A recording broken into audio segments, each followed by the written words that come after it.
Bonjour, il y a une asso pour ça, reçoit Camille Turcan, coordinatrice de l'association Plastivore.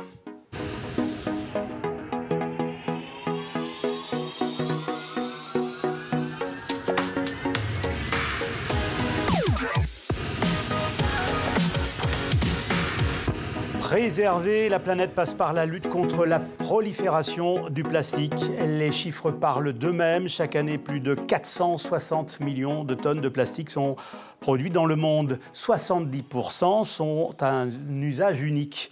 Les belles intentions sont nombreuses, l'action un peu moins, d'où cette année mondiale contre la pollution plastique. Camille Turcan, bonjour. Bonjour. Quand on parle de 460 millions de tonnes, c'est effarant. Oui. Ça représente à peu près un camion benne de plastique rejeté dans l'océan par minute. Donc c'est assez impressionnant. Quand vous voyez une bouteille plastique jetée sur le sol, comment vous réagissez ? On se dit qu'il y a encore beaucoup de chemin à faire. Oui. C'est vrai que donc nous, l'association, on vient recycler le plastique, mais l'objectif, c'est quand même, avant ça, de le refuser. Refuser le déchet, c'est essayer, par exemple, de choisir une gourde en verre ou une gourde en aluminium pour ne pas utiliser de bouteilles plastiques. Et pourtant, le plastique est partout. Oui, le plastique a quand même des qualités scientifiques. Il est léger, il est résistant pour certains domaines.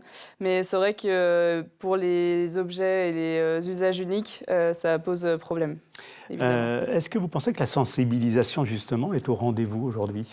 Nous, c'est ce qu'on essaye de mettre en avant à l'association. Mais est-ce que peut-être... il y a la conscience, justement, qu'il y a trop de plastique, finalement ? Ça dépend Je pense que ça dépend des générations et de comment les personnes veulent s'informer sur le sujet. C'est un peu comme toutes les thématiques écologiques ou nouvelles.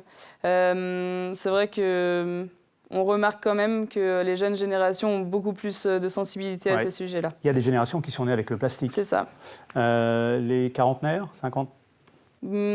C'est plutôt... donc on a des sensibilisations dans les écoles et les enfants sont vraiment sensibilisés au recyclage ou même simplement au tri des déchets. Donc c'est vrai que c'est des bonnes initiatives qui sont mises en place. Et la sensibilisation passe justement par cette jeune génération. C'est ça. Vous intervenez comment au sein de l'association auprès justement de ces mondes-là, des jeunes ou peut-être du monde de l'enseignement ? C'est quoi vos actions ? Donc nous, on a des ateliers de 1 heure à 3 heures selon la demande. Oui. Et on se rend dans les classes donc, du CP au lycée et même dans les entreprises pour faire un état des lieux du plastique. Qu'est-ce que c'est le plastique aujourd'hui, comment on le recycle et aussi une seconde partie dans la sensibilisation où on donne des clés concrètes pour agir contre cette prolifération du plastique. Vous êtes surprise par justement la hauteur de conscience de chacune et chacun quand vous intervenez dans les entreprises ou dans les classes. Il y a des écarts entre cette perception ? On est agréablement surpris des jeunes générations. Oui. C'est vrai que même les enseignants mettent de plus en plus de choses en place pour améliorer ces consciences et ces façons de faire. Donc c'est vrai que sur ce point-là, ça nous donne espoir aussi de continuer. Pourquoi le plastique est dangereux ? Le plastique est dangereux parce que donc le plastique, c'est un état de matière. On ne va pas faire un cours théorique, mais en fait, il ne se dégrade jamais complètement. Donc ça va créer des microplastiques qui vont se retrouver partout, dans la nature, dans notre corps, dans l'air. Il se retrouve partout. Et il n'est jamais dégradable. Des risques, bien sûr, sur la santé de l'être humain. Et pourtant, il y a des petits gestes qui peuvent, au quotidien, permettre à chacune et chacun, là encore, d'être dans la bonne action. Bien sûr, on parle beaucoup des sachets en tulle qui sont réutilisables, par exemple, pour acheter en vrac. Donc, ça évite d'acheter des paquets qui sont suremballés. C'est-à-dire que un produit alimentaire peut avoir son emballage pour protéger l'aliment, mais aussi son emballage pour le packaging, etc. Donc ça fait du suremballage qui n'est pas nécessaire si on veut, par exemple, juste acheter des pâtes. Le verre peut remplacer aussi, parce qu'on entend de plus en plus qu'il important d'utiliser maintenant le verre à la place peut-être du plastique. Est-ce qu'il n'y a pas un phénomène aussi de cycle mode dans ces idées qui germent en fonction des années, des générations? On se rend bien compte que on essaye de pas régresser parce que c'est négatif.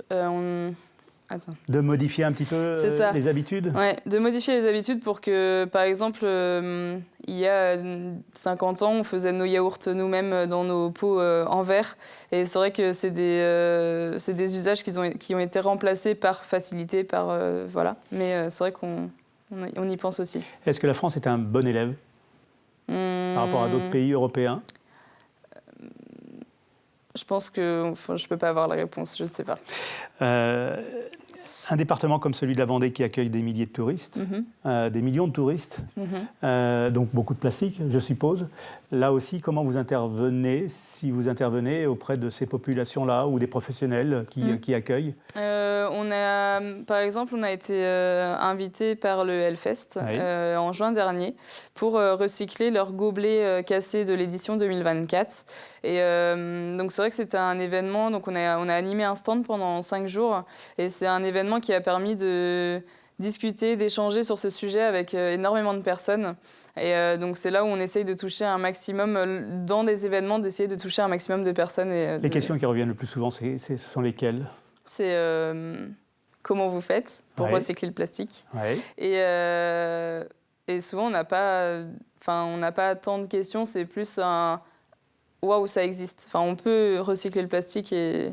Alors, comment vous faites pour recycler le plastique? Donc nous, à l'atelier, on récupère du plastique des entreprises vendéennes et on le lave, on le trie et on le broie. Et une fois qu'il est broyé, on vient le fondre dans nos machines de recyclage. Et donc ça va nous obtenir une texture un petit peu visqueuse. Et ensuite, elle va sécher à l'air libre et elle va se durcir et donc créer nos objets en plastique. Alors, Plastivore, c'est quoi? Plastivore, on a choisi ce nom parce que le plastivore, c'est un petit organisme qui vit dans l'océan et c'est le seul organisme au monde à ingérer le plastique, à le digérer et à ne plus l'avoir dans le corps. Ça, c'est le nom de baptême de l'association. C'est ça. Ouais. Et donc nous, Plastivore, c'est donc de la sensibilisation, comme je vous ai parlé plus tôt. C'est de la production, donc avec des objets comme du mobilier, de la signalétique ou encore des objets du quotidien. Et c'est donc du recyclage collaboratif dans les événements, dans différents appels qu'on peut nous faire. Oui, Plastivore est composé de qui? C'est une association, mais derrière, il y a un modèle économique. Plastivore, c'est 2 salariés, donc Maxime, mon collègue qui est plus en gestion des animations d'ateliers, et donc moi, Camille, qui est designer, donc pour plus le côté production. Et ensuite, on a une vingtaine de bénévoles qui sont engagés pour nous épauler sur différents domaines. Votre matière première, c'est le plastique. C'est ça. Et donc, vous récupérez du plastique auprès, vous l'avez dit tout à l'heure, d'entreprises. C'est ça. C'est combien de quantité que vous pouvez récupérer? Depuis la création de l'association, on a à peu près transformé 4 tonnes de plastique. Donc ça fait en 5 ans. Donc à l'année, on est un petit peu moins d'1 tonne par an, je dirais. Et vous êtes basé où, l'association? On est basé aux Herbiers. Donc c'est vrai que c'est un territoire qui est assez dynamique au niveau des industries. Donc voilà. Et quelle image vous avez justement auprès des professionnels? Vous êtes, entre guillemets, une bouée vertueuse de sauvetage pour ces industriels qui ont du plastique, qui voient justement ces plastiques revivre derrière? Oui, c'est ça. On essaye de les accompagner un maximum. C'est vrai que à l'association, on recycle que 2 types de plastique, donc le PP et le PEHD. Et donc, ce qui rend difficile le recyclage, c'est que le plastique, c'est des milliers de familles. Et en fait, le fait de recycler seulement ces 2 différents plastiques, ça ferme des portes à certaines entreprises. on met en place des tests pour recycler par exemple le PLA, pour recycler le PVC, mais c'est vrai que c'est compliqué, c'est en cours, quoi. D'autres associations comme la vôtre existent Oui. Oui. Nous, on fait partie de la communauté Precious Plastic. Oui. Donc, c'est une communauté mondiale qui lutte contre la prolifération du plastique. Et donc, cette communauté, c'est des entreprises qui construisent des machines, qui créent les machines de recyclage. Et c'est des associations ou des entreprises qui font de ce plastique des nouveaux produits et objets. Donc, c'est vrai qu'en France, il y a une quinzaine d'ateliers et dans le monde, il y en a partout aussi. Alors vos actions sont des actions de terrain, vous l'avez dit, vous êtes intervenu sur le festival Hellfest, mais vous intervenez aussi dans les entreprises. Pourquoi on fait appel à vous? C'est pour sensibiliser les salariés? Oui, c'est aussi pour trouver des solutions. Pour donner bonne conscience peut-être, non? Pas vraiment. C'est vrai que c'est surtout pour trouver des solutions ensemble, qu'on puisse améliorer, parce qu'il y a une réelle volonté d'améliorer les manières de faire, les façons d'agir. Et donc c'est vraiment pour trouver des solutions ensemble et que nous, on puisse les épauler aussi sur ça. Et il y a des solutions possibles. Oui. Sur une zone, il y a possibilité en effet que vous interveniez. Vous êtes suffisamment nombreux pour répondre justement à la demande? Non. Non? Si, en fait... En France, ça nous arrive par exemple d'être contacté par une entreprise ou quelqu'un qui a un souhait et donc ça nous arrive de rediriger vers un autre atelier Precious Plastic, soit par d'autres... En fait, on a chacun nos spécificités et donc ça nous permet aussi... Et les plastiques que vous recyclez, que vous transformez, c'est quoi concrètement? Vous en faites quoi? Donc nous, à l'atelier, on a 3 différentes machines. On fait de l'injection, donc on va faire tout ce qui est petits objets, porte-clés, toupies, crayons, règles. On va faire de l'extrusion, donc c'est une autre technique. Et là, on va plus faire des barres qui vont permettre de faire des bancs, du mobilier. Et ensuite, la dernière technique, c'est donc on sort des plaques d'1 mètre par 1 mètre. Et donc là, on va venir usiner dedans toutes formes confondues.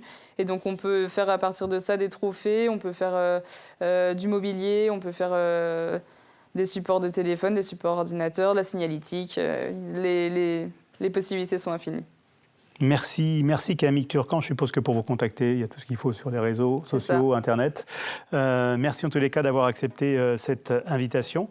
Je rappelle que vous êtes coordinatrice de l'association Plastivore. Ce programme est signé en coproduction par la Maison départementale des associations de la Vendée, mais aussi par TV Vendée et par le Crédit Mutuel Océan. Merci et bonne journée.